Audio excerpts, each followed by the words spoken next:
شو أنت الجائزة عندك كمعنوية؟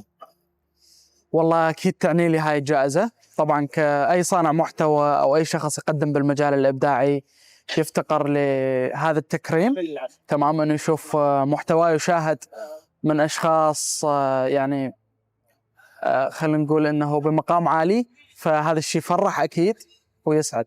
مين أكثر الشخصيات أو التجارب اللي كانت لها أثر في رحلتك المهنية؟